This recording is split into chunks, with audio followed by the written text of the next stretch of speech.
Hello बच्चा लोग, my self Govinda sir from tutor academy. और अब आज हम क्या पढ़ने वाले हैं, एरिथमेटिक प्रोग्रेशन के ऊपर न्यूमेरिकल स्टडी करने वाले हैं। इसके पिछले वाले एपिसोड में मैंने आपको एरिथमेटिक प्रोग्रेशन के रिलेटेड जितनी भी थियरी थी, ज़्यादा कुछ थियरी तो थी नहीं, फर्स्ट टर्म क्या होता है, डिफरेंस क्या होता है, nth टर्म क्या होता है और सम ऑफ टर्म्स क्या होता है, बस वही आपको कैलकुलेट करना था। वो चीज़ मैंने पिछले वाले वीडियो में बताया। आज इसके वीडियो में हम क्या करने वाले हैं, इस वीडियो में हम इसके रिलेटेड जितने भी न्यूमेरिकल्स हैं वो स्टडी करने वाले हैं। ओके बच्चों, तो सबसे पहले आपको कुछ क्वेश्चन दिए हैं, यानी कि कुछ सीरीज दिए गए हैं। वो सीरीज का आपको क्या बताना है कि ये जो सीरीज है वो एरिथमेटिक प्रोग्रेशन है या नहीं, ठीक है। और मैंने आपको लास्ट लेक्चर में ही बताया था कि अगर आपको पहचानना है कि कोई सीरीज है या नहीं, तो आपको क्या देखना है कि उनका जो कॉमन डिफरेंस है वो सेम रहना चाहिए। फर्स्ट टर्म चाहे कुछ भी हो, फर्स्ट टर्म से हमें कोई मतलब नहीं है, लेकिन जो कॉमन डिफरेंस है वो हमेशा सेम रहना चाहिए। तो लेते हैं हमारा फर्स्ट सीरीज। फर्स्ट सीरीज क्या कहता है कि 8, 11, 14, 17, 20 ऐसे आपको दिया गया है, यानी कि 8, 11, 14, 17 और 20। इसका फर्स्ट टर्म क्या है बच्चों, ध्यान से देखिए। फर्स्ट टर्म है इसका 8, ठीक है। नेक्स्ट कॉमन डिफरेंस क्या है बच्चों, कॉमन डिफरेंस है इसका 11 माइनस 8, 3, ठीक है। Next 14 minus 11, 3। Next 17 minus 14, 3। Next 20 minus 17, 3। अब इतने कॉमन डिफरेंस सेम आ चुके हैं, तो इसका मतलब ये जो सीरीज है वो क्या है, एरिथमेटिक प्रोग्रेशन। मैं इसको इतना इसलिए सॉल्व कर रहा हूँ तो क्योंकि ऐसा भी हो सकता है कि 2 बार 3 आके आगे 6 या 9 आ जाए या कुछ और आ जाए, तो इसलिए हमेशा जितने भी पॉसिबल वैल्यूज है उतना आपको कैलकुलेट करके रहना है। आगे डॉट डॉट डॉट को जाने दीजिए, लेकिन जितना आपको दिया है उतना आप कैलकुलेट कर दोगे और आपको विश्वास हो जाएगा कि जो कॉमन डिफरेंस है वो सेम आ रहा है। इसका मतलब वो सीरीज क्या है, एरिथमेटिक प्रोग्रेशन है। लेते हैं हमारा नेक्स्ट सीरीज, यानी कि 2, 4, 6, 8, ठीक है। तो ये क्या है, 2, 4, 6, 9, 12, 14। ओके बच्चों, तो इसका जो फर्स्ट टर्म है वो तो क्या है बच्चों, फर्स्ट टर्म इसका है a इक्वल टू 2, ठीक है। कॉमन डिफरेंस क्या है, 4 माइनस 2, ठीक है, यानी कि 2। नेक्स्ट 6 माइनस 4, वो भी क्या है 2। नेक्स्ट 9 माइनस 6, जो कि है 3। यहाँ पे तो कॉमन डिफरेंस अलग आ गया बच्चों। Next 12 minus 9, 3। Next 14 minus 12, 2। तो अगर आप देख सकते हो कि स्टार्टिंग में जो कॉमन डिफरेंस आया वो आपका क्या आया, वो आपका 2 आया, लेकिन आगे जाके उसका कॉमन डिफरेंस बदल गया। अब कुछ बच्चे ऐसा ना बोले कि यहाँ पे पहले 2 था, आगे जाके भी 2 आ गया, बीच में उसको कुछ हुआ होगा, बीमारी कोरोना हो गया होगा, इसलिए 3 दिखा रहा है, तो ये कुछ नहीं है, एरिथमेटिक सीरीज है। नहीं बच्चों, ऐसा कुछ आंसर नहीं होता और ये सब बकवास की बातें हैं। अगर बीच में एक बार भी कॉमन डिफरेंस चेंज हो गया तो ये प्रोग्रेशन गलत है, यानी कि ये एरिथमेटिक प्रोग्रेशन नहीं है, क्योंकि एरिथमेटिक प्रोग्रेशन में जो कॉमन डिफरेंस है वो हमेशा क्या रहता है, सेम। तो ये जो है ये सही है, लेकिन ये आपके एरिथमेटिक प्रोग्रेशन नहीं है, ठीक है बच्चों, ध्यान दीजिए। अगर आप इसको पूरा सॉल्व नहीं करते, पहले 1, 2 देख लेते हो, लास्ट का देख लेते, तो आप देख सकते हो कि पहला और लास्ट तो 2 बता रहा है, तो आप सोचते हैं कि ये सीरीज है। नहीं, अगर जब तक आप सारे करके आपको संतुष्टि ना मिले, सेटिस्फैक्टरी आंसर आपको आपके दिमाग ना कहे, तो तब तक आपको इसको कैलकुलेट करते जाना है, तभी आपको पता चलेगा कि आप सही जा रहे हो कि नहीं, कि आपका आंसर सही आ रहा है कि नहीं। नेक्स्ट, ये आपके कुछ फ्रैक्शंस में दिए गए हैं। फ्रैक्शंस में क्या लिखा है बच्चों, 1, 3/2, 2, 5/2, 7 नहीं 3, 7/2, ठीक है। फर्स्ट टर्म क्या है बच्चों, फर्स्ट टर्म है इसका 1। नेक्स्ट कॉमन डिफरेंस क्या है, कॉमन डिफरेंस है 3/2 माइनस 1, यानी कि 1/2। नेक्स्ट कॉमन डिफरेंस क्या है, 2 माइनस 3/2, यानी कि 1/2। नेक्स्ट कॉमन डिफरेंस क्या है, 5/2 माइनस 2, यानी कि 4 minus 5 minus 1/2। Next 3 minus 5/2, 3 2 6 minus 5, 1/2। तो आप देख सकते हो कि 1/2, 1/2, 1/2 सबका कॉमन डिफरेंस क्या है, सेम। तो ये कौन सी सीरीज है, ये आपकी एरिथमेटिक सीरीज है। अभी इतने आ गए हैं तो लास्ट वाला करे या ना करे सेम ही है, क्या है 7/2 माइनस 2, 3 2 6, 7 1 6, 1/2, यानी कि 1/2 ही आएगा। तो आपका ये कौन सी सीरीज है, ये भी आपकी एरिथमेटिक प्रोग्रेशन है। ओके बच्चों, तो बढ़ते हैं हमारे नेक्स्ट सीरीज की तरफ। जो भी आपको एग्जाम्पल दिए वो देखिए, मेरे साथ साथ आप भी सॉल्व करती जाइए, तो आपको भी पता चलेगा कि ये जो सीरीज है वो अरिथमेटिक प्रोग्रेशन है कि नहीं, ठीक है। नेक्स्ट कौन सा दिया हुआ है, 9, 18, 27, 45, ठीक है। क्या आपको देखते ही पता चल रहा है कि अरिथमेटिक प्रोग्रेशन है कि नहीं, बिल्कुल है। क्यों? क्योंकि ये तो दिया हुआ है 9 का टेबल बच्चों, यानी कि 9 1 से 9, 9 2 से 18, 9 3 से 20, 9 5, 9 4 से 36 रह गया। अच्छा ऐसा है क्या? तो इसको अगर 36 देते हैं तो भी ये बन जाता है, और अगर 36 नहीं दिया होता तो ये अरिथमेटिक प्रोग्रेशन नहीं होता। तो क्यों ना इसको 45 लेके सॉल्व करें। मैं थोड़ा एक्साइटेड हो गया था इसलिए इसको समझा नहीं। तो ये जो 45 है इसका मतलब यहाँ पे डिफरेंस अलग आएगा। a = 9, d = 18 - 9 तो 9 होता है, फिर 27 - 18 = 9 होता है, लेकिन 45 - 27 तो 18 होता है। यानी कि यहाँ पे ये क्या हो गया बच्चों, यहाँ पे ये गलत हो गया। तो ऐसे ही जैसे मैं एक्साइट हो गया था, वैसे आप एक्साइटेड होके इसको 9 का टेबल समझ के इसको अरिथमेटिक प्रोग्रेशन ना कर दो, क्योंकि यहाँ पे क्या बीच का टर्म मिसिंग है बच्चों। ठीक है, तो ऐसा मिसिंग टर्म आपको देखने में कभी कभी गड़बड़ी हो सकती है और फिर आप इसको अरिथमेटिक प्रोग्रेशन बोल सकते हो।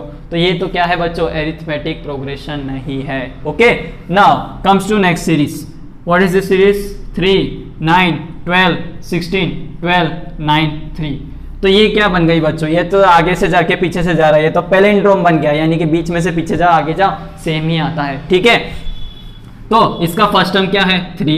देखने से पता चलता है कि ये तो पहले बढ़ता है फिर घटता है, यानी कि बढ़ के फिर नीचे गिर गया। तो ये तो सीरीज नहीं है, क्योंकि इसका कॉमन डिफरेंस पहले बढ़ रहा है फिर गिर रहा है। तो ये तो मैंने ग्राफिकली बताया, अपन आपको इतना जाने की जरूरत नहीं, आपको खाली कैलकुलेशन से देखना है। यानी कि फर्स्ट टर्म आपका 3 है। नेक्स्ट डिफरेंस क्या है, डिफरेंस इसका 9 - 3 है 6। ओके, नेक्स्ट फिर क्या है डिफरेंस, इसका है 12 - 9 यानी कि 3।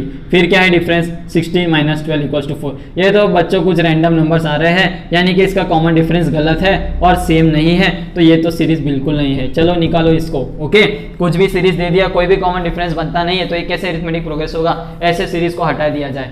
नेक्स्ट कौन सा है, 0 - 4 - 8 - 12। अब ये तो कुछ नेगेटिव नंबर्स आ गए।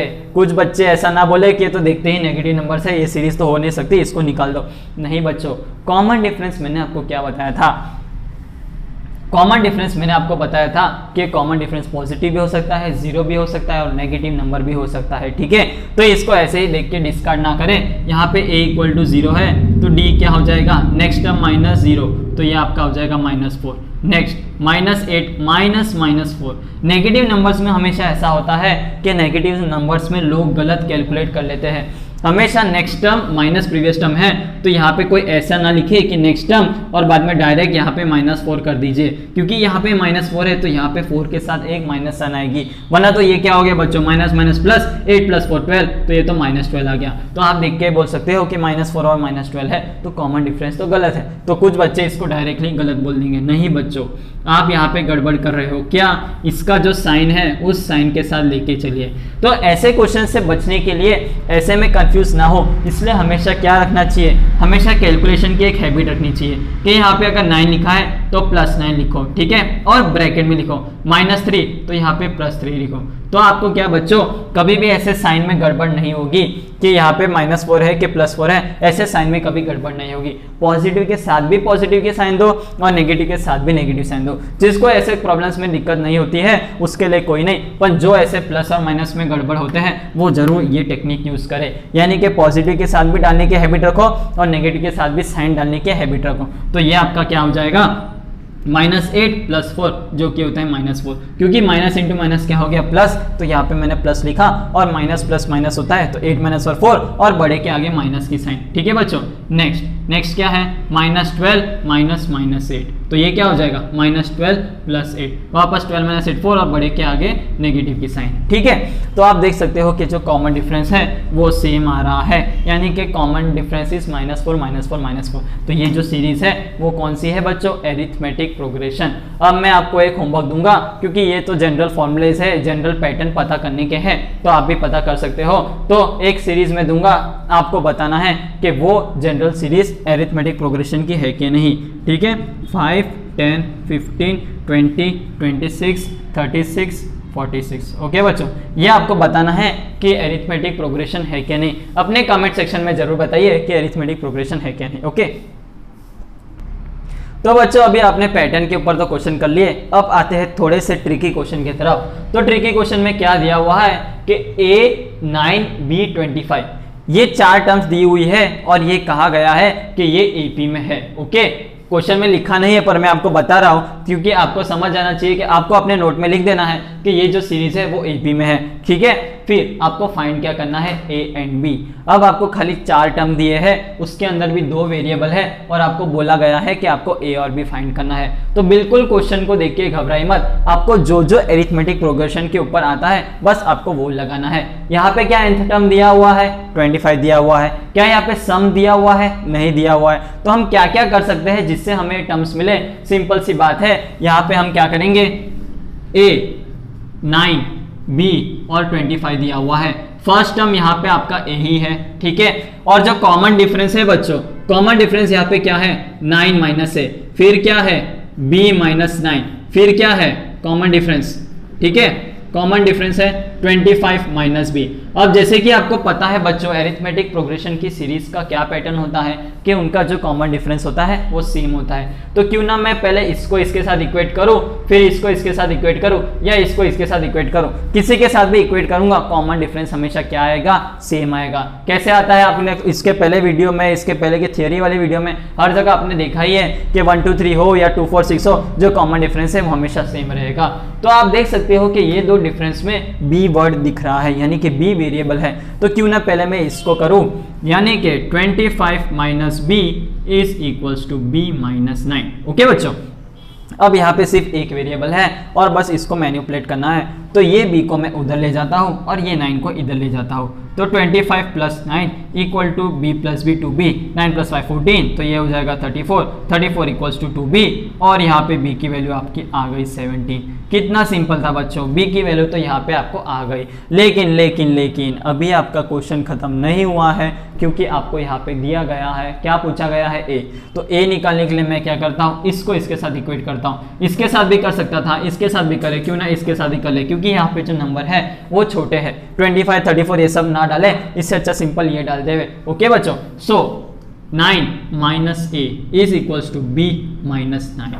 अब यहाँ पे 9 और 9 को कोई कैलकुलेट नहीं, कट कैंसिल नहीं करेगा, क्योंकि यहाँ पे क्या है बच्चों, पॉजिटिव के साइन और यहाँ पे नेगेटिव के साइन, तो ये दोनों कैंसिल नहीं होंगे। गलती नहीं करेंगे कभी, प्लस माइनस में गलती नहीं करेंगे।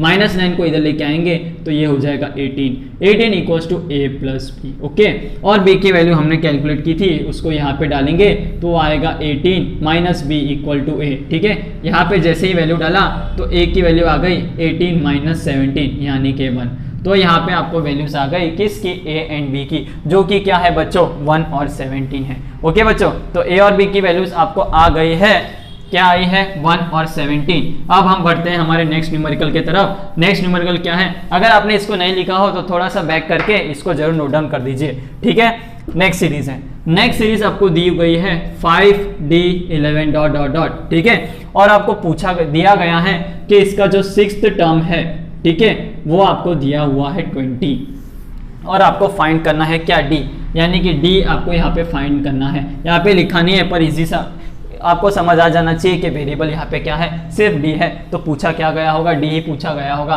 तो 6th टर्म दिए और ये सीरीज दिए, क्या इसको मैं कॉमन डिफरेंस जैसे मैंने अभी किया वैसे कर सकता हूँ क्या। इसका जो A है वो क्या है, 5 है। ठीक है, और डिफरेंस क्या है, 5 माइनस D, फिर क्या है डिफरेंस, 11 माइनस D। इससे भी मैं सॉरी D माइनस 5 होगा, D माइनस 5 होगा। ठीक है, तो इससे क्या मैं कर सकता हूँ, हाँ इससे मैं कर सकता हूँ direct, 11 minus D is equals to D minus 5। ठीक है, तो ये क्या हो जाएगा, 16 इक्वल्स टू 2D, तो D यहाँ पे आपका आ गया 8। यानी कि आपको तो इजीली इसको कैलकुलेट कर सकते थे, लेकिन सपोज आपको ये क्वेश्चन में 11 नहीं दिया होता, ठीक है, और अगर 11 नहीं दिया होता तो ये आप कैलकुलेट नहीं कर सकते। तो क्यों इस क्वेश्चन को मॉडिफाई कर देते हैं, यहाँ पे मैं 11 नहीं देता हूँ, वरना तो ये काफी सिंपल क्वेश्चन हो गया था, जैसे पहले किया था वैसे ही था। तो अभी मैंने क्या कर दिया, यहाँ पे आपको 11 नहीं दिया। अब आपको दिया गया है कि 6th टर्म इसका होगा 20, यानी कि T6 इज इक्वल्स टू 20। और कोई भी nth टर्म का फॉर्मूला क्या होता है बच्चों, Tn is equals to A plus n minus 1 times T। Okay बच्चों, तो इसका मैं क्या लिखता हूं, फर्स्ट टर्म इसका है, कोई नहीं पहले लिखते हैं 6, यानी कि 6 माइनस 1 टाइम्स T। ठीक है, तो ये आ जाएगा A प्लस आपका 5D। ओके बच्चों, A कितना है बच्चों, यहाँ पे है 5, ठीक है, प्लस 5 टाइम्स D कितना है बच्चों, यानी कि डिफरेंस कितना है, D माइनस 5। ठीक है, और आपको निकालना है 20 minus 5 15 equals to 5 times d minus 5, 5 one सा 5 3 सा, तो 3 इक्वल्स टू d माइनस 5 और d आपका आ गया यहाँ से भी 8, ठीक है। यानी कि उस क्वेश्चन में थोड़ी मिस्टेक थी, मैंने आपको 11 भी दे दिया था, उससे तो काफ़ी इजीली कैलकुलेट हो चुका था और बाद में इससे भी हम कैलकुलेट करेंगे। मैंने वो 11 इसलिए हटाया क्योंकि यहाँ पे आप क्वेश्चन सॉल्व करना नहीं जानते। क्वेश्चन सॉल्व करना जानते हो मतलब क्वेश्चन सॉल्व करने के लिए नहीं आए हो, क्वेश्चन के पैटर्न्स क्या क्या है उस वो देखने आए हो, कितने कितने अलग अलग वैरायटी के क्वेश्चन पूछ सकते हैं और उससे आप क्या क्या सीखोगे वो आप ये वीडियो में जानने के लिए आए हो। वरना आपको तो मैं डायरेक्ट 4-5 फॉर्मूला लिखा के डायरेक्ट सॉल्यूशन भी दिखा सकता हूँ, इजी 4-5 क्वेश्चन ले लेता और उसको सॉल्व कर देता। नहीं बच्चों, मैं यहाँ पे आपको हर टाइप के पैटर्न सिखाने चाहता हूँ कि आपको अगर ऐसे पूछ लिया वैसे पूछ लिया, ए और बी वहाँ पे देखते ही थोड़ा डिफरेंस आपको लगेगा, डर लगेगा, लेकिन कितना इजीली हो जाता है वो सिखाने के लिए मैं आपको यहाँ पे आया हूँ। ओके, तो इस तरह अगर आपको कोई nth टर्म दिया होता है तो आप उसको कैसे करेंगे वो मैंने आपको यहाँ पे बताया। बढ़ते हैं बच्चों लोग हमारे नेक्स्ट पैटर्न की तरफ। नेक्स्ट पैटर्न यानी कि नेक्स्ट न्यूमेरिकल्स की तरफ। नेक्स्ट न्यूमेरिकल हमें क्या कहना चाहता है, अभी जो भी मैं सीरीज आपको नेक्स्ट क्वेश्चंस में बताऊंगा वो क्वेश्चंस के सीरीज को आपको एपी में ही अज्यूम करना है, क्योंकि एपी में है क्या नहीं वो तो पहला ही पैटर्न था क्वेश्चन का, वो मैंने वेराइटी ऑलरेडी कवर कर ली। अभी हम क्या करेंगे, नेक्स्ट वेराइटीज क्यों कवर करेंगे, तो उसके लिए मैं अज्यूम क्या करूंगा कि जो भी क्वेश्चन होंगे वो सब एरिथमेटिक प्रोग्रेशन में ही होंगे, तो आपको पहले उसको चेक करने की जरूरत नहीं है। लेकिन जब भी आपके क्वेश्चन में नहीं दिया हो तब आपको हमेशा एक बार चेक करना है। वैसे तो क्वेश्चन में दिया होगा कि इतना सीरीज एपी में है, ये सीरीज एपी में है, यहाँ पे टाइम बचाने के लिए मैं यहाँ पे आपको बता नहीं रहा कि ये एपी में मतलब लिख नहीं रहा, लेकिन मैं आपको बता रहा हूँ कि ये एपी में ही रहेगा, ठीक है। तो इसको आप कैलकुलेट ना करें, पर एग्जाम में अगर कोई क्वेश्चन में ऐसा नहीं दिया है कि ये सीक्वेंस एपी में है कि नहीं, तब आपको जरूर कैलकुलेट करना है। जब तक मेंशन नहीं किया गया हो तब तक आपको उसको कैलकुलेट करके वेरीफाई करना है, ठीक है। यहाँ पे तो सिर्फ हम पढ़ा रहा हूँ, आपको बता रहा हूँ, इसलिए मैंने आपको ऑलरेडी मुंह ज़बानी बोल दिया कि ये एपी में है, तो आपको इसको कैलकुलेट करना नहीं है, ठीक है। बढ़ते हैं हमारे पहले क्वेश्चन की तरफ। पहले क्वेश्चन में क्या दिया हुआ है कि जो T7, इसका नोटेशन का मतलब क्या है बच्चों के 7th टर्म, ठीक है। T7 जैसे कि मैंने अभी nth टर्म का फॉर्मूला बताया था a + n-1d, तो उसको नीचे क्या लिखा था, Tn लिखा था। तो वैसे यहाँ पे जो T7 है इसका मतलब कि 7th टर्म आपकी दी गई है, और T9 यानी कि 9th टर्म आपको दिया गया है। आपको फाइंड क्या करना है बच्चों, आपको फाइंड करना है कि 63 टर्म क्या होगा, ठीक है। तो चलो इसका फॉर्मूला लिखते हैं। क्या लिखेंगे, Tn, ये न्यूमेरिकल हम सॉल्व करेंगे, Tn is equals to a + n-1 times d होता है। ये तो क्या होता है बच्चों, जनरल फॉर्मूला होता है किसका, nth टर्म का। और हमको क्या दिया गया है, T7 दिया गया है 1/9 और T9 दिया गया है 1/7। एक दूसरे के काफ़ी रेसिप्रोकल है, यहाँ पे 7 है, यहाँ पे 9, यहाँ पे 7, उससे आपको कुछ पता नहीं चलेगा, आपको डायरेक्ट वैल्यू डाल के ही चेक करनी पड़ेगी, ठीक है। तो इसको मैंने डाला, T7 is equals to a + 7 है तो 7 - 1 टाइम्स t, ओके। तो ये कितना है 1/9 is equals to a + 6d, ठीक है। और उसके आगे यहाँ पे T9 कितना दिया हुआ है, a + 9 - 1 टाइम्स t, ठीक है। तो ये कितना है 1/7 is equals to a + 8d, ठीक है, क्योंकि 9 - 1 क्या होता है 8। अब यहाँ पे दोनों जगह a और a है, तो क्यों ना इन दोनों को मैं करूँ सब्ट्रैक्ट करेंगे तो आपको क्या मिलेगा, सिर्फ d की वैल्यू मिल जाएगी और a और a कैंसिल हो जाएंगे। तो इससे मैं इसको सब्ट्रैक्ट करूंगा तो ये क्या आएगा 1/7 minus 1/9 is equals to a - a तो गया 8d - 2d 6d, यानी कि यहाँ पे क्या आएगा बच्चों 2d, ठीक है। 9 - 7 ये कितना है 9 - 7 upon 63 is equals to 2d, ठीक है। 9 - 7 होता है 2 से 2 गया तो 1/63 इज इक्वल्स टू d।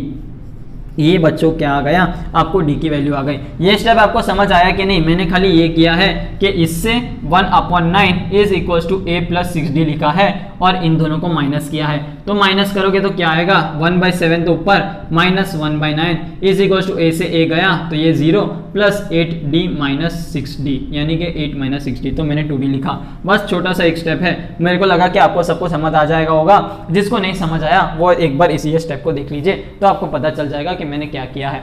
तो आपको d की वैल्यू तो बच्चों आ गई है, लेकिन क्या यहाँ पे क्वेश्चन खत्म हुआ नहीं, अभी तो आपको 63 टर्म बताना है। तो उसके लिए आपको क्या चाहिए होगा, 63 टर्म्स का फॉर्मूला क्या होता है बच्चों, 63 का फॉर्मूला होता है a + 63 - 1 टाइम्स d, यानी कि a + 62d। तो आपको चाहिए a, जब तक आपको a नहीं मिलेगा तब तक आप नहीं बता सकते, d तो आपको पता चल गया। चलिए ए निकालते हैं। ए कैसे निकालेंगे, इसकी वैल्यू मैं इसमें या तो इसमें रख सकता हूँ, ठीक है बच्चों। ये डी की वैल्यू यहाँ पे भी रख सकता हूँ, यहाँ पे भी रख सकता हूँ, जहाँ पे रखूंगा वहां पे मुझे वैल्यू मिलेगी। चलिए यहाँ पे रखते हैं, तो ये कितना है 1/7 is equals to A plus 8/d 8d। Okay, तो ये कितना है 1/7 इक्वल्स टू ए प्लस 8/63। ठीक है, क्योंकि यहाँ पे क्या था बच्चों, d की वैल्यू 1/63, बस उसको मैंने उठा के यहाँ पे डाला। तो ये कितना हो जाएगा 1/7 minus 8/63 is equals to A. Okay बच्चों, तो यहाँ पे बस क्या हो जाएगा, नीचे 63 है, यहाँ पे 7 है, एलसीएम क्या आएगा ऑब्वियसली 63, तो 9 से मल्टीप्लाई डिवाइड करिए तो ये बनेगा 9 माइनस 8/63 इज इक्वल्स टू ए। ये तो वापस 1/63 ही आएगा वहाँ, ठीक है बच्चों। यानी कि ये वैल्यू भी सेम आई है, क्या 1/63 ए की भी वैल्यू है और डी की भी वैल्यू, बस उसको क्या करना है आपको यहाँ पे सब्स्टिट्यूट करना है। यानी कि A plus 62d is equals to 1/63 plus 62/63 और इसको ऐड करेंगे तो ये हो जाएगा 63/63। अरे वाह क्या गजब, 1 वैल्यू आ गई है, यानी कि 63 टर्म जो है उसकी वैल्यू आपको आ गया है 1। तो आपका जो फर्स्ट न्यूमेरिकल होता है बच्चों वो तो हो गया है खत्म। इसको नोट डाउन कर दीजिए, जिसका बाकी हो मैं 1 सेकंड 2 सेकंड का टाइम दूंगा, उसमें आप पॉज करके भी नोट डाउन कर सकते हैं, वन आप खुद सॉल्व करके भी चेक कर सकते हैं और वेरीफाई कर सकते हैं कि इसका वैल्यू 1 आता है कि नहीं। ठीक है, अब बढ़ते हैं हमारे अगले क्वेश्चन की तरफ। अगला क्वेश्चन जो है बच्चों क्या कहता है, अगले क्वेश्चन में एक आपको सीरीज दी गई है, कौन सी, ध्यान से देखिए, ये सीरीज दी गई है। ये सीरीज को देख के आपको फाइंड करना है कि 81 कौन सा टर्म होगा, यानी कि यहाँ पे कोई टर्म फाइंड करना है जिसकी वैल्यू आपको दी गई है। ऐसा नहीं कि आपको कौन से टर्म की वैल्यू दी गई है, मतलब फाइंड करना है, आपको एक वैल्यू दी गई है, वो कौन से टर्म की है आपको वो फाइंड करना है। पिछले वाले क्वेश्चन में क्या किया था कि आपको कोई टर्म पूछा था, उसकी वैल्यू पूछी थी, लेकिन अभी आपको एक टर्म की वैल्यू दी है और वो टर्म कौन सा है आपको वो बताना है। यानी कि 4th टर्म है, 6th टर्म है, 10th टर्म है, पता नहीं कौन सा टर्म है, वो आपको बताना है। तो यहाँ पे मैं सीरीज को लिखता हूँ। सीरीज क्या है बच्चों, 5 9 13 17 डॉट डॉट डॉट, ठीक है, और बीच में कुछ 81 आएगा और डॉट डॉट डॉट, और आपको पता नहीं कि 81 कब आएगा या कौन सी वैल्यू पे आएगा। तो चलिए लिखते हैं a इज इक्वल टू 5 और डिफरेंस कितना है 9 माइनस 5 इक्वल टू 4। ओके, अब आपको दिया है कि tn 81 है, ठीक है, तो कौन सा है n की वैल्यू वो आपको पता नहीं है, तो उसका जो जनरल फॉर्मूला है वो आपको लिखना है, यानी कि a plus n minus 1 times d। a की वैल्यू आपको पता है, पता है, d की वैल्यू क्या पता है, पता है, बस तो n तो आपको निकालना है, काफी इजी है। ओके बच्चों, तो चलिए इसको निकालते हैं। 81 इज इक्वल टू a की वैल्यू 5 प्लस n माइनस 1 कितना है, d कितना है 4, ठीक है, बस आपको इसको निकालना है। ये कितना आ जाएगा 76 equals to n minus 1 into 4, ठीक है। अब 76 डिवाइड बाई 4, 4 1 4, 3 6 19, तो ये आ जाएगा 19 equals to n minus 1, minus 1 को इधर ले जाइए और यहाँ पे आपको वैल्यू आ गई 20। कितना इजी क्वेश्चन था, कुछ नहीं करना था, बस आपको n निकालना था। और वो कैसे निकालेंगे, जनरल फॉर्मूला से, tn equals to a plus n minus 1 times d। यानी कि आपको एक टर्म दी गई है, कौन सी टर्म की वैल्यू दी गई है, टर्म नहीं दिया हुआ है, ठीक है, कौन सा टर्म है वो आपको पता नहीं है, उस टर्म की वैल्यू आपको 81 दी गई है और उसको निकालने के लिए आपको ऐसा करना है। ठीक है बच्चों, मैंने ये पैटर्न भी बता दिया, ये वैरायटी बता दी, काफी सिंपल है, एक फॉर्मूले से हो गया। ओके बच्चों, बढ़ते बच्चे लोग हमारे नेक्स्ट वैरायटी की तरफ। नेक्स्ट वैरायटी हमें क्या कहती है, नेक्स्ट क्वेश्चन हमें कहता है कि in a given AP if pth term is q and qth term is p then show that nth term is p plus q minus n। यानी कि एक का टर्म दूसरा है, दूसरे का टर्म पहला है, तो आपको बताना है कि कोई nth टर्म की वैल्यू पहला प्लस दूसरा माइनस n है। पहला दूसरा हो तो मैं खाली आपको बताने के लिए कह रहा हूँ। यहाँ पे p और q दिया हुआ है। क्या कह रहा है क्वेश्चन कि अगर pth टर्म की वैल्यू q है और qth टर्म की वैल्यू p है तो कोई nth टर्म की वैल्यू ये आपको प्रूफ करनी है। देख के बिल्कुल घबराना नहीं है कि p q कहाँ से आया, n कहाँ से आया, ऐसा बिल्कुल टेंशन लेना नहीं है, बिल्कुल आराम से मैं बताऊंगा। ठीक है, यानी कि यहाँ पे pth टर्म बोला है, यानी कि tp दिया हुआ है, tp क्या दिया हुआ है, q दिया हुआ है, उसके बाद qth टर्म दिया हुआ है यानी कि tq दिया हुआ है, वो आपका क्या दिया हुआ है, p दिया हुआ है। ठीक है बच्चों, इसमें कौन सी फॉर्मूला लगेगी, इसमें फॉर्मूला लगेगी जनरल टर्म की, यानी कि tn is equal to a plus n minus 1 times t। Okay बच्चों, ये कोई nth टर्म की फॉर्मूला लगेगी, क्योंकि यहाँ पे p और q को भी आपको कोई nth टर्म सपोज करना है। ठीक है, तो चलिए इसको कैसे शुरू करेंगे, इसको हम ऐसे शुरू करेंगे। पहले आपको सोचना आना चाहिए कि हम कैसे करेंगे। मैथ्स के अंदर मोस्टली ऐसा होता है कि आप सॉल्व करते जाओगे, ऑटोमेटिक आपको आंसर मिल जाएगा, लेकिन अगर आपके माइंड में अप्रोच भी एक रेडी है तो आपको और इजीली पता चलेगा। वरना तो क्या होगा, कभी कभी आप कुछ क्वेश्चन को बस सॉल्व करते जाओगे, कहीं ना कहीं आगे जाके तो आंसर आ जाएगा, लेकिन वो काफी टीडियस वर्क हो जाएगा, काफी लेंदी वर्क हो जाएगा। इसलिए हमेशा क्या करें, क्वेश्चन को विजुलाइज कर दीजिए कि मेरे को क्या क्या करना है। मेरे को इसमें से nth टर्म निकालना है तो मेरे को फर्स्ट टर्म चाहिए रहेगा और कॉमन डिफरेंस चाहिए रहेगा, क्योंकि इसके अंदर n तो n ही है, a और d आपको निकालना है। क्या वहाँ पे a और d है? नहीं, तो a और d कहाँ से निकलेगा? a और d इसमें से निकलेगा। तो बस आपको दो इक्वेशन दी है, किसकी? एक pth टर्म की वैल्यू दी है और qth टर्म की वैल्यू दी है। इन दोनों के इक्वेशन से आपको a और d निकालना है। a और d निकाल के उस वैल्यू में सब्स्टिट्यूट कीजिए वो फॉर्मूले में और आपको nth टर्म की वैल्यू मिल जाएगी। काफी सरल इक्वेशन है, काफी सरल क्वेश्चन है, इजीली हो जाएगा। चलिए शुरू करते हैं। ये क्या है? a plus p minus 1 times t equals to q। क्यों? क्योंकि यहाँ पे p लिखा है तो p होता है तो p माइनस 1, जैसे कि 6 टर्म हो तो 6 माइनस 1 यानी 5d होता है, बिल्कुल वैसे। ये क्या है? a plus q minus 1 times d equals to p। ठीक है बच्चों, अब वहाँ पे आप देख सकते हो कि d के आगे कोएफिशिएंट तो अलग है लेकिन a के आगे 1 1 है, तो क्यों ना मैं इनको सब्ट्रैक्ट कर दूं। जैसे इसको सब्ट्रैक्ट करूंगा तो a और a कट जाएगा। ठीक है, p minus 1 times d minus, ठीक है, या तो इसको अच्छे से लिखेंगे ताकि आपको समझ आए, इसके नीचे लिख देता हूं a plus P minus 1 times D is equal to Q. ठीक है, दो इक्वेशन है, माइनस करेंगे। a माइनस ए क्या होता है? 0। q minus 1 times D minus p minus 1 times D. Okay बच्चों, और यहाँ पे क्या है? p माइनस क्यू है। ठीक है, इसको खोल देंगे तो ये क्या आएगा? Q D minus D minus p, minus into minus, अच्छा यहाँ पे pd भी आएगा। Okay, minus into minus plus d। Okay बच्चों, a is equals to p minus Q. अब यहाँ पे प्लस d और माइनस d तो क्या हो गया बच्चों? कैंसल। ठीक है, और इस d को वापस क्या ले लेंगे? कॉमन, यानी कि q minus p d is equals to p minus Q. यहाँ पे q माइनस p है, यहाँ पे p माइनस क्यू है। कैसे करेंगे सॉल्व? इजीली है बच्चों, इसको q माइनस पी को नीचे ले जाओ तो p minus Q equals to q minus P. ये आ गई d की वैल्यू। इजी है बच्चों, और आगे कैलकुलेट हो सकता है। सोचिए सोचिए, बस आपको क्या करना है, इसमें से माइनस बाहर निकाले। माइनस बाहर निकालोगे तो यहाँ पे क्या आएगा? p माइनस क्यू आएगा, और p माइनस क्यू कट गया तो d की वैल्यू आपको माइनस 1 आ जाएगी। कितना सिंपल था बच्चों, कुछ नहीं था इसके अंदर। अब ये माइनस वैल्यू यानी कि d की वैल्यू हम इसमें नहीं तो इसमें किसी एक में डालेंगे, जिसमें डालना आप डाल सकते हो। मैं पहली वाली इक्वेशन में डालता हूँ तो a प्लस क्या है? q minus 1 times d equal to p। ठीक है, तो a plus q minus 1, d कितना है? Minus 1 is equals to p। Okay, तो a माइनस 1 को अंदर ले जाएंगे तो a minus Q plus 1 equal to p। तो a की वैल्यू क्या आ गई? p प्लस क्यू माइनस 1, ये आ गई a की वैल्यू, और ये d इक्वल्स टू माइनस 1, ये आ गई आपको d की वैल्यू। कहीं पे भी कुछ भी डाउट जा रहा है तो बीच में पॉज करके आराम से देखते रहिए कि कहाँ पे गड़बड़ जा रहा है। मैं आपको पूरा स्क्रीन दिखाई रहा हूँ कि जहाँ पे भी आपको डाउट लगे आप वापस आके देख सकते हो। QPD आपको नोटेशन में कहीं पे गड़बड़ लग रहा हो तो ध्यान से देख लीजिए मैंने शुरू कहाँ से किया। ठीक है बच्चों, बस आपको a और d आ गया और आपको क्या करना है, इसके अंदर सब्स्टिट्यूट करना है। तो tn की वैल्यू क्या आ गई? a plus n minus 1 times d। a की वैल्यू क्या है बच्चों? p plus Q minus 1 plus n minus 1 into D की वैल्यू क्या है बच्चों? माइनस 1। तो ये क्या हो जाएगा? p plus Q minus 1 minus n plus 1, plus 1 minus 1 cut गया, और यहाँ पे क्या आ गया? p प्लस क्यू माइनस 1, जो आपको ऑलरेडी चाहिए था, यानी कि जो आपको कैलकुलेट करना था। ठीक है बच्चों, देखिए कितना सिंपल है। जो आपको चाहिए उसके अंदर, उसके लिए आपको क्या क्या चाहिए, आपको बस वो देखना है। nth टर्म निकालने के लिए a और d चाहिए था, जो मैंने a और d इधर से निकाला। d की वैल्यू माइनस 1, a की वैल्यू यहाँ से, ये दोनों को मैंने सब्स्टिट्यूट किया और आपको p plus Q minus n की वैल्यू आ गई। कितना सिंपल था। देखने में क्वेश्चन बड़ा लग सकता है पर होता काफी सिंपल है। ओके बच्चों,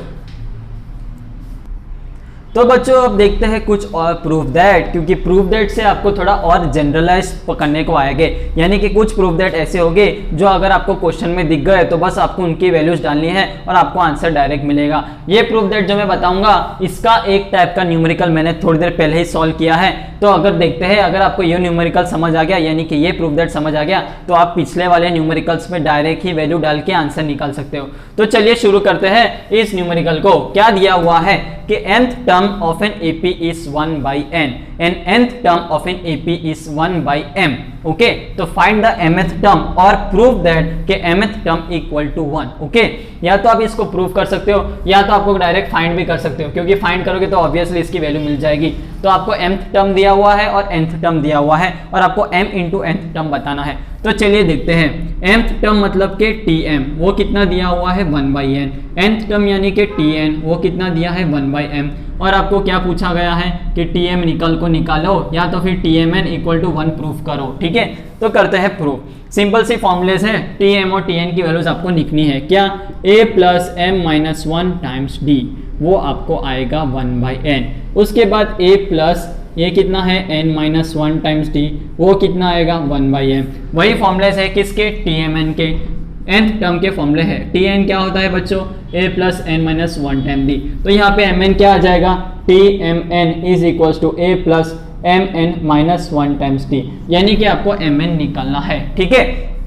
तो mn कैसे निकलेगा, ये दो इक्वेशन है, इसके अंदर आपको a और d निकालना है। a और d आपको पता चल गया तो mn का भी हम आगे कुछ करते हैं, क्योंकि अभी तो इन दो इक्वेशन से mn a और d निकल सकता है, तो इस पे भी हम फोकस करेंगे। इस पे फोकस करेंगे तो आप देख सकते हो दो इक्वेशन है, इन दोनों में a और a कॉमन है। या तो मैं a की वैल्यू निकाल के यहाँ पे डाल दूं या तो फिर a और a दोनों इक्वेशन को सपरेट कर दूं। सपरेट वाले तो हमने एक भी बहुत सारे देख लिए, क्यों ना सब्स्टिट्यूशन वाले फॉर्मूलेस देखे जिसमें a की वैल्यू इधर से निकाल के इधर डाला जाता है।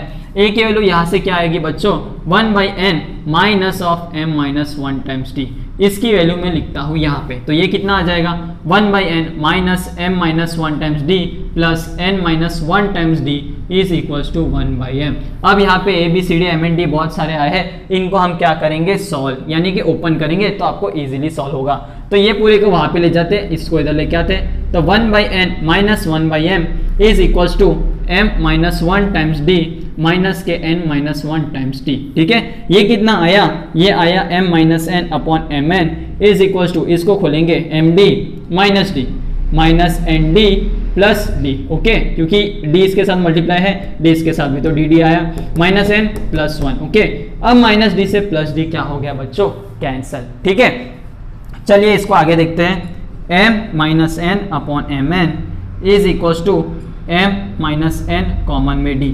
अरे वाह क्या बात है, m माइनस n तो क्या हो गया बच्चों, कैंसल, यानी कि d की वैल्यू क्या आ गई 1/mn, ठीक है। ये थी आपकी पहली वैल्यू। नेक्स्ट अब क्या करना है, इसकी वैल्यू यहाँ पे डालेंगे, क्योंकि जो हमने इधर से निकाला उसकी वैल्यू हमें यहाँ पे डालना है। तो चलिए डालते हैं। तो यहाँ पे क्या आएगा, a equals to 1/n minus के m minus 1 times t, okay. तो ये आ जाएगा 1/n minus m minus 1 upon mn, okay.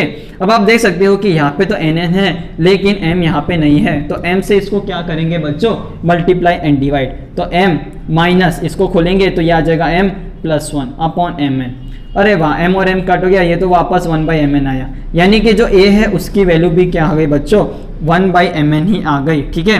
अब आपको कुछ बच्चों को याद आ रहा होगा कि ये चीज़ सिमिलरली कहाँ आई है, नहीं याद है कोई नहीं, मैं आपको आगे बताने ही वाला हूँ। अब हम क्या करेंगे, ये जो a और d की वैल्यूज है इसको हम करेंगे यहाँ पे सब्स्टिट्यूट, ओके। तो tmn a कहाँ है, a यहाँ पे है, ठीक है। a की वैल्यू है 1/mn, ओके, और d की वैल्यू है 1/mn। तो ये दो की वैल्यूज हमको यहाँ पे सब्स्टिट्यूट करना है। तो ये क्या आ जाएगा 1/mn plus mn minus 1 times d कितना है mn, यानी कि 1/mn।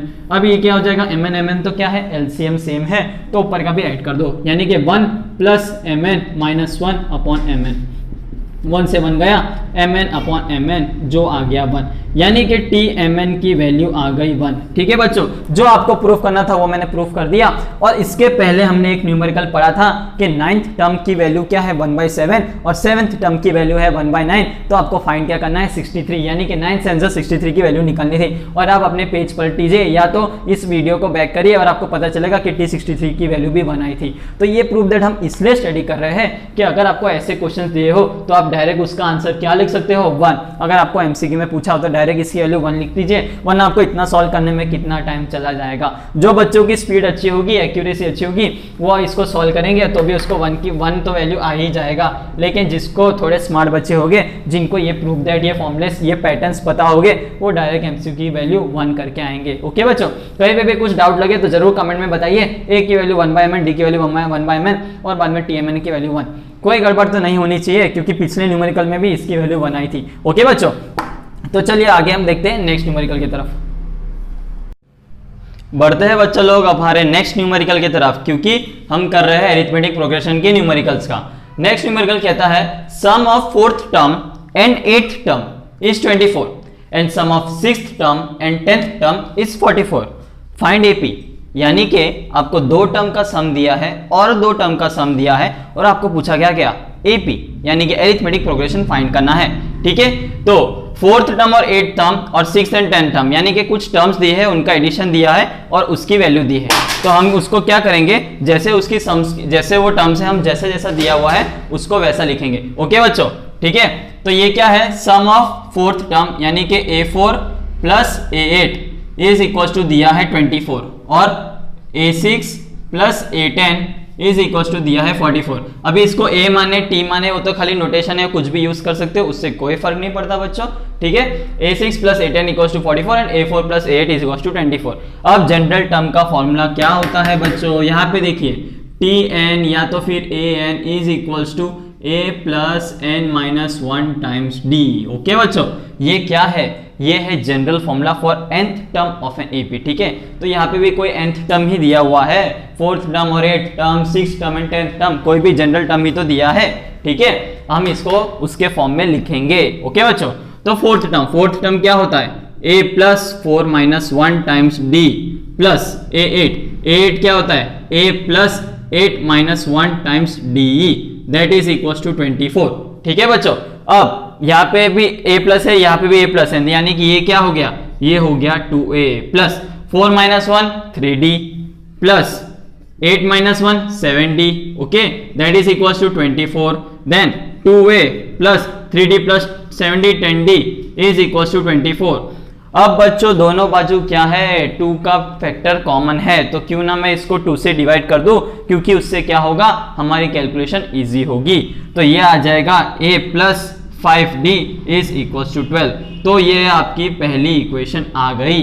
अब हम क्या करेंगे, हम करेंगे इसको सॉल्व। ठीक है, सेम जो इसमें लगाया वही आपको यूज करना है। A6 क्या हो गया, a plus 6 minus 1 times d plus A10 क्या हो गया, ये a है, इसको 9 ना समझिए, a plus 10 minus 1 times d।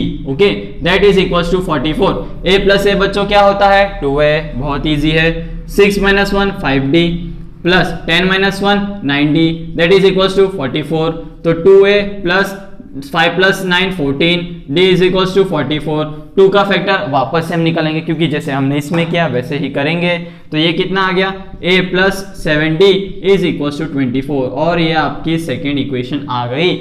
हमें क्या फाइंड करना है बच्चों, हमें फाइंड करना है एपी। इधर ध्यान दीजिए, हमें फाइंड करना है एपी। तो एपी के अंदर क्या होता है, एक होता है हमें फर्स्ट टर्म पता होना चाहिए और दूसरा के उसका जो कॉमन डिफरेंस है वो पता होना चाहिए। ठीक है, 2 इक्वेशन आ गए हैं, 2 वेरिएबल है और 2 ही वेरिएबल कौन से हैं, एक है आपका फर्स्ट टर्म, दूसरा है आपका कॉमन डिफरेंस। बस इसको कर देंगे सॉल्व और हमें मिल जाएगा first term and common difference और हम हमारी एपी बना सकते हैं। तो चलिए करते हैं, इस दोनों को हम क्या करेंगे, सब्ट्रैक्ट। ओके, 2 माइनस 1, तो यानी कि a plus 7d minus a minus 5d is equal to 22 minus 12। Okay, 22 minus 12, ये a से a गया, 7d माइनस 5d 2d आया, 22 माइनस 12 10 आया, d इक्वल टू क्या आ गया बच्चों, d इक्वल टू 5 आ गया। ओके, अब ये d इक्वल टू 5 किसी एक में रखिए और a की वैल्यू निकाले। मैं इसमें रखता हूँ, तो यहाँ पे क्या आता है, a plus 5 into 5 is equal to 12, यानी कि a प्लस 5 5 से 25 इक्वल्स टू 12, यानी कि a is equals to 12 minus 25, यानी कि ये आ गया माइनस 13। ओके बच्चों, तो 25 minus 12 minus 13 that is equals your first term. Okay, अब हम करेंगे पूरी सीक्वेंस को फॉर्म, यानी कि एपी। तो एपी क्या है, माइनस 13 फर्स्ट टर्म है। ओके, उसके बाद आपका क्या आएगा, उसके बाद कॉमन डिफरेंस से माइनस करना है, यानी कि यहाँ पे माइनस 13 माइनस 5, तो यहाँ पे क्या हो जाएगा बच्चों, और चीज ऐड हो जाएगी। ओके, तो ये हो जाएगा सेकेंड टर्म, यानी कि सेकेंड टर्म क्या है, a2 is equals to a1 plus d, यानी कि a1 कितना है, माइनस 13 प्लस d। ओके, तो ये हो जाएगा minus 13 plus d। Okay, d तो आ गया है और इसका आएगा माइनस 8। ओके,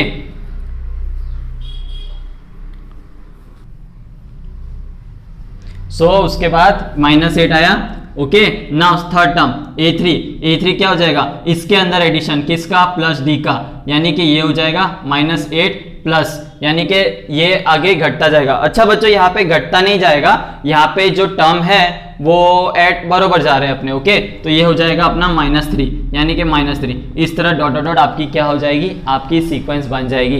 तो ये क्वेश्चन ऐसा ही था, आपको क्या फॉर्म करना था, आपको फॉर्म करना था आपका एपी, जो कि फॉर्म हो चुका है, जिसमें मैंने 2 इक्वेशंस थे, एक ये इक्वेशन और वो इक्वेशन, दोनों को क्या कर दिया, सॉल्व करेंगे तो ए और डी आपको मिल जाएगा और उससे आप अपनी सीक्वेंस बना सकते हो, ओके बच्चों।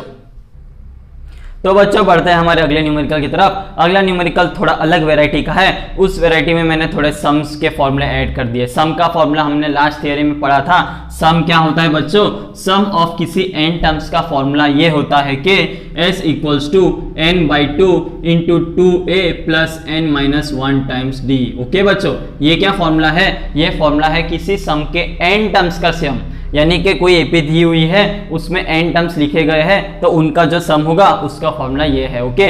अब इसमें आप एक और चीज देख सकते हैं कि जब भी मैं इसको 2a को अलग अलग लिख दूं, यानी कि a plus n-1 times d ऐसा लिख दूं, तो ये बच्चों क्या होता है, जल्दी देखिए बच्चों, ये क्या होता है, a plus n-1 times d आपका होता है लास्ट टर्म, यानी कि n/2 a प्लस l। ये भी क्या है बच्चों, सम का एक और ही फॉर्म है फॉर्मूले का, ओके। अब ये फॉर्मूला भी यूज कर सकते हो, अब ये फॉर्मूला भी यूज कर सकते हो। ये कब यूज करना है, जब आपको लास्ट टर्म दिया गया हो, और अगर आपको लास्ट टर्म नहीं दिया गया हो तो अब ये फॉर्मूला यूज कर सकते हैं। दोनों फॉर्मूला सेम है, कुछ डिफरेंस नहीं है, बस थोड़ा सा अलग स्प्लिट करके वेराइटी के अलग फॉर्म में लिखा है, ओके बच्चों। चलिए बढ़ते हैं हमारे न्यूमेरिकल की तरफ। हमारा न्यूमेरिकल कहता है third term is 7 and 7th term exceeds 3 times third term by 2. Find first term common difference and sum of 20 terms. Okay, आपको थर्ड टर्म की वैल्यू दी गई है, यानी कि थर्ड टर्म आपका क्या है, third term t3 is equal to 7 आपको दिया गया है। उसके बाद क्या बोला है कि जो 7th टर्म है वो एक्सीड्स करता है, एक्सीड्स यानी उससे ज्यादा बढ़ता है, उससे बड़ा है, कितना, 3 टाइम्स थर्ड टर्म बाई 2, यानी कि थर्ड टर्म को जब आप 3 से मल्टीप्लाई करोगे और उसमें 2 से ऐड करोगे तो आपको क्या मिलेगा बच्चों, आपको मिलेगा आपका 7th टर्म, क्योंकि यहाँ पे 7th टर्म एक्सीड्स कर रहा है तो आपको 2 ऐड करना है, अगर प्रीसीड कहता तो आपको उसको माइनस करना होता, ओके बच्चों। तो चलिए चालू करते हैं इसको। t7 जो दिया गया है वो क्या है, 3 टाइम्स t3 प्लस 2, ये आपको दिया गया है। और जैसे कि आपको पता है कि आपके क्वेश्चन में थर्ड टर्म की वैल्यू ऑलरेडी दी गई है, तो क्यों ना थर्ड टर्म की वैल्यू मैं यहाँ पे डायरेक्ट सब्स्टिट्यूट कर दूं, तो t3 की वैल्यू, t7 की वैल्यू हमें मिल जाएगी। ये कितना दिया गया है, ये 7 दिया गया है, ये कितना होगा 21 प्लस 2 23, यानी कि अभी आपको 7th टर्म की भी वैल्यू पता हो गई बच्चों। अब आपको क्या पूछा है, find first term common difference in sum of 20 terms, okay. तो फर्स्ट टर्म फाइंड करना है, कॉमन डिफरेंस फाइंड करना है, सम ऑफ 20 टर्म्स फाइंड करना है, ओके बच्चों। अब आप देख सकते हो इसको कैसे सोचना है। कैसे सोचने के लिए, जो सम फाइंड करना है, सम के लिए 2 फॉर्मूले हैं हमारे पास, ओके। लास्ट टर्म तो इसमें दिया नहीं दिया गया, तो क्यों इसको हम फर्स्ट टर्म से करेंगे। अब फर्स्ट फॉर्मूले में n तो 20 हमें पता है, लेकिन क्या हमें a और d पता है, नहीं, तो हमें सबसे पहले a एंड d फाइंड करना पड़ेगा, जो कि ऑलरेडी हमको पूछा ही गया है कि फर्स्ट टर्म और कॉमन डिफरेंस फाइंड करें। तो अब ये first term and common difference find कैसे करें। First term and common difference को फाइंड करने का ऐसा तरीका है कि आपको 2 अलग अलग टर्म्स दिए गए हैं, यानी कि एक t3 दिया गया है और एक t7 दिया गया, और आपको पता है कि tn यानी कि कोई जनरल इक्वेशन का फॉर्मूला होता है a plus n-1 times d, ठीक है। अब यहाँ पे अगर एक बार 3 डालो और एक बार 7 डालो तो आपको क्या a और d के 2 इक्वेशन नहीं मिलेंगे क्या, और उसको क्या आप सॉल्व करके तो आंसर नहीं आएगा, आएगा। तो चलिए करते हैं उसको। सबसे पहले लिखेंगे t3, ओके। t3 क्या होता है, a plus 3 minus 1 times d is equals to 7, okay बच्चों। अब t7 क्या होता है, a plus 7 minus 1 times d equals to 23, okay. तो ये आ जाएगा a plus 2d equal to 7 और ये आ जाएगा a plus 6d equal to 23। अब हम क्या करेंगे बच्चों, जैसे कि इसके पहले वाले न्यूमेरिकल में किया वैसे ही इसको भी हम सबट्रैक्ट करेंगे। ये 2 इक्वेशन को सबट्रैक्ट करोगे यानी कि दिस माइनस दिस, तो ये आ जाएगा a plus 2d equal to 7 and subtract करेंगे तो ये आ जाएगा 4d equals to 16, so d is equals to 4, और यहाँ पे आपको कॉमन डिफरेंस मिल गया, ओके बच्चों। अब ये कॉमन डिफरेंस जो मिला है उसको क्या करेंगे, कोई भी एक इक्वेशन में डालेंगे और हमें क्या मिल जाएगा, फर्स्ट टर्म की वैल्यू। तो चलिए डालते हैं, मैं इसको डालता हूँ यही इक्वेशन में, तो ये आ जाएगा a plus 2 into 4 is equals to 7, तो a plus 8 equals to 7, so a is equals to -1, क्योंकि बच्चों 8 उधर जाएगा तो -8 बनेगा और 7 - 8 -1 होता है, तो आपको आपका फर्स्ट टर्म भी मिल गया। ओके बच्चों, अब बचा है खाली सम ऑफ 20 टर्म्स, काफी इजी है, ये फॉर्मूला अप्लाई कर दीजिए और आपको मिल जाएगा। ठीक है, तो सम ऑफ ये टर्म्स होगा। उससे पहले शायद से मैंने आपको नहीं, वो आपको ये वीडियो में बताना है। ओके, तो S20 क्या होता है? S20 होता है n/2 2a plus n-1 times d। Okay, तो n आपका आ गया 20/2, 2 इंटू a कितना है -1 प्लस 20 - 1 19 इंटू डी। ओके, तो 19 इंटू डी, 2 इंटू -1, ऐसे करके आपको इसको सॉल्व करना है। और यहाँ पे कितना आएगा 10, ये कितना आया -2, 7 19 इंटू 4 36 76, सो ये 76 आया, सो 10 इंटू 74 यानी कि ये आपका आ जाएगा 740। सो S20 यानी कि सम ऑफ n टर्म्स की वैल्यू कितनी आई बच्चों? सम ऑफ 20 टर्म्स की वैल्यू आ गई 740। ये था आपका क्वेश्चन खत्म। ओके, फर्स्ट टर्म फाइंड करना था, कॉमन डिफरेंस फाइंड करना था और सम ऑफ 20 टर्म्स फाइंड करना था।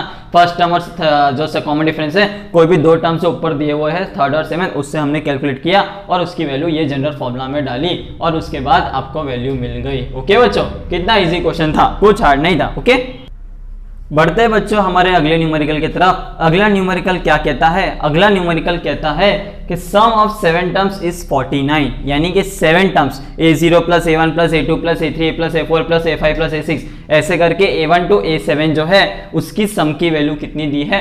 49। एंड सम ऑफ 17 टर्म्स इज 289, यानी कि a1 से लेके a17 तक के जो सम है, वो टर्म्स के जो सम है वो आपको 289 दिया गया है। तो आपको फाइंड क्या करना है? आपको फाइंड करना है कि सम ऑफ n टर्म्स क्या होगा, यानी कि n टर्म्स हो गए, कोई भी जनरल n तक 10 12 20 40 50 कुछ भी, उस n टर्म्स की सम क्या होंगे। तो चलिए शुरू करते हैं। सम ऑफ 7 टर्म्स, यानी कि हम इसे लिख देंगे S7। Sn का फॉर्मूला क्या था बच्चों? Sn का फॉर्मूला था 2n/2 into 2a plus n-1 times d। बस यही फॉर्मूला में n की वैल्यू आपको क्या डालना है? n की वैल्यू आपको डालना है 7, यानी कि n/2 times 2a plus n-1 times d में आपको n की वैल्यू 7 डालनी है। तो 7/2 2a plus 7-1 times d is equals to कितना दिया है? इज इक्वल्स टू 49 दिया है। अब बच्चों आप देख सकते हो कि 7 49 को काटेगा, यानी कि 7 के टेबल में 49 कब आता है? 1/2 इधर आएगा, यहाँ पे 2a प्लस 7-1 6d आएगा और ये कितना होगा? 7 7 49 होता है, यानी कि ये 7 को मैंने क्या कर दिया? नीचे लेके आ गया।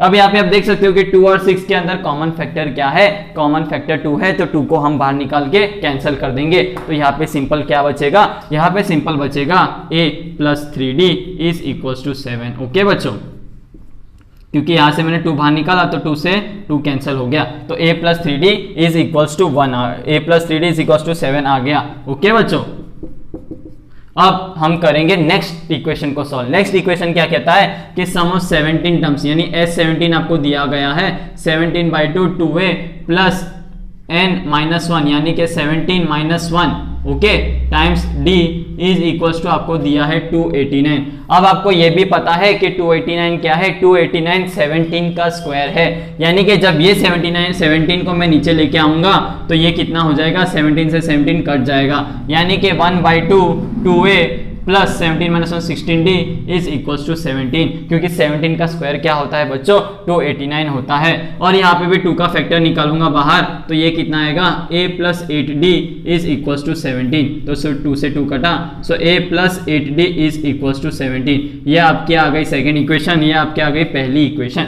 अब हमें क्या करना है? अब हमें करना है इन दो को सॉल्व, जैसे कि पहले न्यूमेरिकल्स में हमने किया था। क्या किया था? इन दो को करेंगे सब्ट्रैक्ट, तो a से a कट जाएगा, ठीक है। और हमें क्या मिलेगा? 8d माइनस ये कितना है? 3d इज इक्वल्स टू कितना? 7, माइनस माइनस करेंगे तो ये आएगा 5d is equals to 10।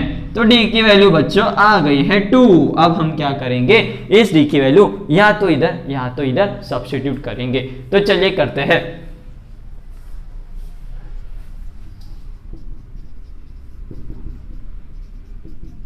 d की वैल्यू मैंने यहाँ पे डाली, तो ये आ गया a is equals to 7 - 6 is equals to 1। Okay बच्चों, यानी a की वैल्यू आ गई, d की वैल्यू भी आ गई और n तो आपको जनरली n ही रखना है, तो क्यों ना फाइंड कर दे कि n टर्म्स का सम क्या होगा। n टर्म्स का सम होगा Sn is equals to n by 2a plus n minus 1 times d, जिसके अंदर n की वैल्यू तो n है, 2a की वैल्यू 1 है, plus n minus 1 times d की वैल्यू कितनी है 2 है। ओके, तो ये आ जाएगा n by 2 plus 2n minus 2 से 2 गया कैंसल, n बाई 2n से 2 से 2 गया और ये आ गया n into n n square.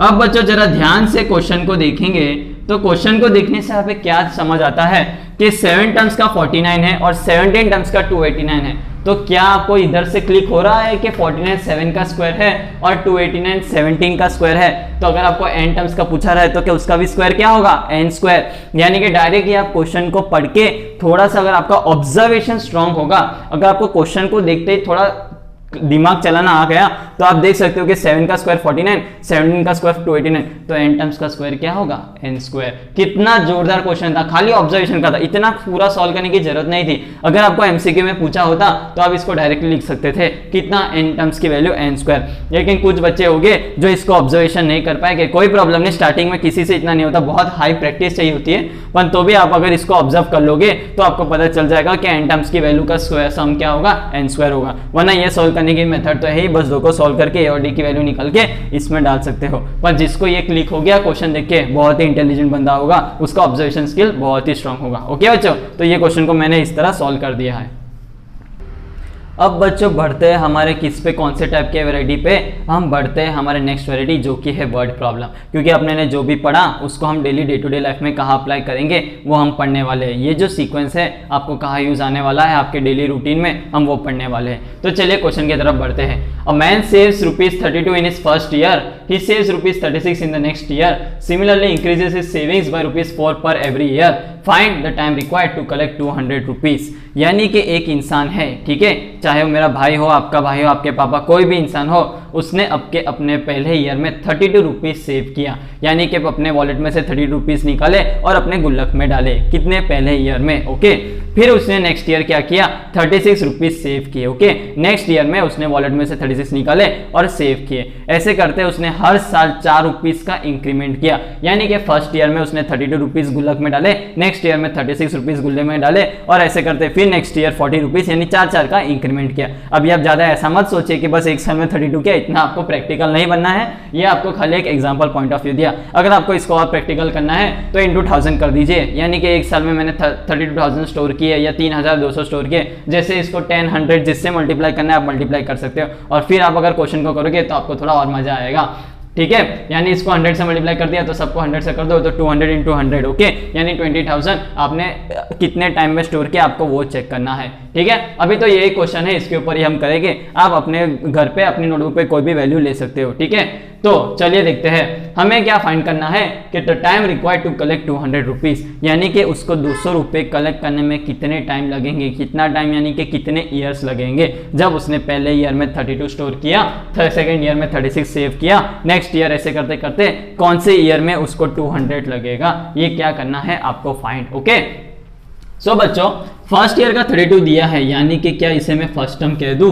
ठीक है, ये आपको कोई सीक्वेंस बनते हुए नहीं दिख रही, क्या ये आपको एपी नहीं दिख रहा है जिसमें हर टर्म क्या हो रहा है, पिछले टर्म से ₹4 बढ़ता जा रहा है, यानी कि फर्स्ट ईयर 32, नेक्स्ट ईयर 36, यानी कि 4 बढ़ा। फिर ऐसे करते उधर लिखा ही है कि जो कॉमन सीक्वेंस है, कॉमन डिफरेंस है वो 4 है, ₹4 पर एवरी ईयर। सो जो कॉमन डिफरेंस डी है वो आपका क्या है बच्चों, वो है आपका D = 4। ठीक है, sum saved in first year, so money in first year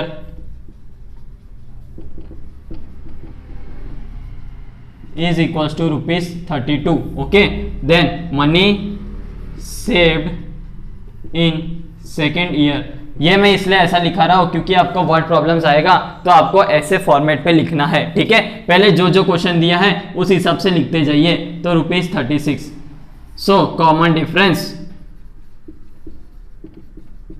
is equals to 36 minus 32, यानी कि 4 जो भी आपको उधर दिया हुआ है। ठीक है, ₹4। तो इस तरह आपको कॉमन डिफरेंस भी दे दिया। अब आपको पूछा है कि टाइम कितना लगेगा ₹200 कलेक्ट करने में। Okay, so time required, let time required to collect 200 rupees be n, यानी कि कुछ n ईयर्स उसको लगे क्या करने में, 200 रुपीज को कलेक्ट करने में। ठीक है, अब हम इसको क्या करेंगे, फॉर्मूले से सॉल्व करेंगे। कौन सी formula, sum of n terms की फॉर्मूला, वो क्या है, Sn equals to n/2 into 2a plus n-1 times d। क्योंकि यहाँ पे क्या हो रहा है बच्चों, यहाँ पे कोई nth टर्म फाइंड नहीं कर रहे, यहाँ पे हम सम फाइंड कर रहे कि उसका 32 से लेकर स्टोर करते करते टोटल 200 हुए हैं, तो टोटल जो आपको दिया है वो 200 सम दिया हुआ है और आपको फाइंड करना है कि कितने टाइम में वो होगा। ओके, बी एन, अब यहाँ पे मैं फॉर्मूला लिख देता हूँ S n. Okay, S n equals to n/2 into 2a plus n-1 times d। ठीक है, यहाँ पे n हमें फाइंड करना है और a कितना है, a आपका 32 है, 2 into 32 plus n-1 times d आपका कितना है 4। ओके, और आपको टोटल दे दिया है 200। Okay, 200, so n/2, 2 into 32 64, 64 plus 4n minus 4 is equals to 200। ठीक है, अब ये 2 को क्या कर देंगे, वहां पे ले जाएंगे, तो ये कितना हो जाएगा, n 64 माइनस 4 60, सो ये आपका हो जाएगा 60 plus 4n is equals to 400। Okay, अब n को अंदर मल्टीप्लाई कर दीजिए, तो 60n plus 4n square is equals to 400। अब यहाँ पे इसको और सिंप्लीफाई करने के लिए हम क्या करेंगे, 4 से सबको डिवाइड कर देंगे। ठीक है, तो 4 से डिवाइड करेंगे तो ये क्या हो जाएगा, एक तो n स्क्वायर ये रहा प्लस ये 15n हो गया और ये माइनस 100 हो गया। तो बच्चों ये तो आपकी हो गई है सिंपल क्वाड्रेटिक की इक्वेशन, इसको हम क्या करेंगे, सॉल्व। ओके, तो ये हो जाएगा, क्या आपको पता है 100 के फैक्टर्स क्या है, 100 के फैक्टर्स है 20 इंटू 5 और यही चीज़ को आप माइनस करोगे तो आपको क्या आ जाएगा 15n। यानी कि इसको मैंने स्प्लिटिंग वाली मेथड से सॉल्व किया है, जहाँ पे बीच वाले टर्म को मैंने 20 और 5 के फैक्टर्स में स्प्लिट किया, जो कि इसका प्रोडक्ट ये आता है। तो ये आ जाएगा 20n माइनस के 5n minus 100 is equal to 0, जिसमें से n बाहर निकालूंगा तो n प्लस 20 आएगा, इधर से माइनस 5 निकालूंगा तो n प्लस 20 आएगा। ओके बच्चों, तो n minus 5 into n plus 20 is equals to आपका क्या आ गया 0, यानी कि n इक्वल टू 5 एक आएगा और इक्वल्स टू -20। अब -20 तो कभी हो नहीं सकता, तो -20 को हम क्या करेंगे, निग्लेक्ट, यानी कि n इक्वल्स टू 5 ईयर आपका आंसर है। ठीक है, सो n इक्वल्स टू 5 ईयर, इसका मीनिंग ये है कि आपको सो टाइम रिक्वायर्ड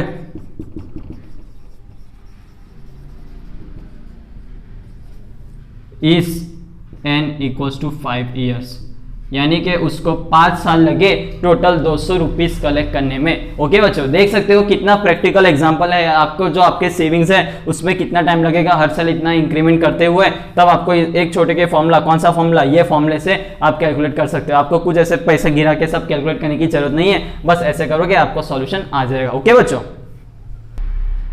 अब बढ़ते हैं बच्चों काफी इंपॉर्टेंट सम के तरफ, यानी कि ये जो वैरायटी है, ये जो अभी क्वेश्चन में आपको प्रूफ दैट या ऐसा कुछ भी कराऊंगा वो काफी इंपॉर्टेंट है, क्योंकि इससे आपको एक इंपॉर्टेंट रिजल्ट निकल के आता है। क्या है रिजल्ट, चलिए देखते हैं। तो आपको क्या दिया गया है कि sum of n terms is given as Sn equals to 3n square by 2 plus 13n/2 और आपको फाइंड क्या करना है, फाइंड इस 25th टर्म। ओके, या तो फाइंड इसका nth टर्म लिख देते हैं कि कोई भी nth टर्म आपको निकालना है। ओके, तो अब क्या करेंगे, यहाँ पे आपको सम दिया गया है, तो ऐसे क्वेश्चन को करने के लिए एक अच्छी सी ट्रिक है, जैसे कि मैं आपको बताता हूं कि जैसे सम ऑफ n टर्म्स दिया होगा, first term plus second term plus third term ऐसे करते कुछ an दिया गया है, और Sn-1 है वो भी कुछ a1 plus a2 dot dot dot dot an-1। Okay बच्चों, इसके आगे भी एक n-1 होगा और प्लस एक an होगा, यानी कि मैंने क्या कर दिया, फर्स्ट से लेके n टर्म्स तक का सीरीज ले लिया। ओके,